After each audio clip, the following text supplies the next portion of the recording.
Hot damn, it started off well and then monkeys got into the picture. And I don't mean your coworkers, I mean you shouldn't have fast forwarded anything. God damn it. Well, one of these days you'll make a longer version of it explaining all the intricacies of your work, but at least now I know what you actually do and why you're in Winnipeg. I think we'd benefit from having someone like you in the province of New Brunswick only because I don't know anyone who doesn't charge an arm and a leg to do the repairs, except maybe a few folk that do some nice repairs for cheap here in Moncton for some woodwinds and some brass, possibly some strings too. But they're mostly local, small entrepreneurs out of the basement of their home. So that said, thank you very much for sharing everything about your workplace, or at least the bits and pieces that we saw.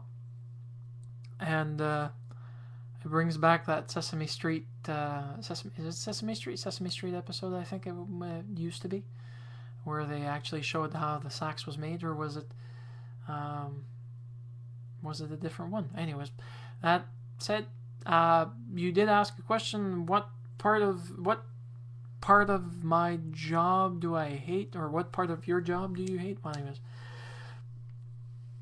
the part of my job I hate is when an error is completely avoidable, or a situation can be avoided, but it's too late to be avoided, and then you have to hit head on into it.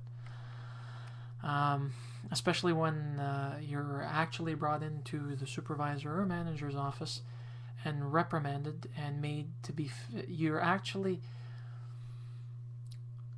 not forced, it's too strong of a word, but they don't realize that anyone in a position above other people, when you reprimand someone, you make them feel as if they're 6 years old in the principal's office and not appreciated.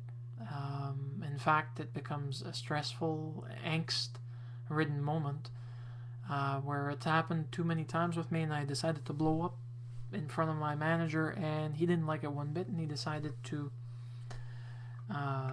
lambaste me with power of authority, which he's entitled to doing, but I still find that sometimes that's an abuse of power, because if you're using it because you want to reprimand someone, fine, but be fair at the very least. Explain to the person that this is why it's happening, and this is what needs to be corrected.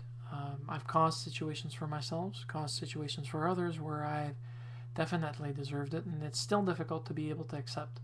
But at the very least, I'm a human being. I am not robot, and I try my best to be human and respectful of other people when they call in and have issues.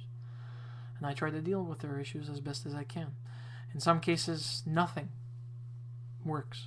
And in some cases, we might be missing the picture because they're becoming more and more irate. We're trying to calm them down. It just doesn't seem to work. So, anyhow, life is life. And sometimes it's a box of chocolates filled with spring-loaded devices hidden inside the chocolate. Sometimes. Have a nice one.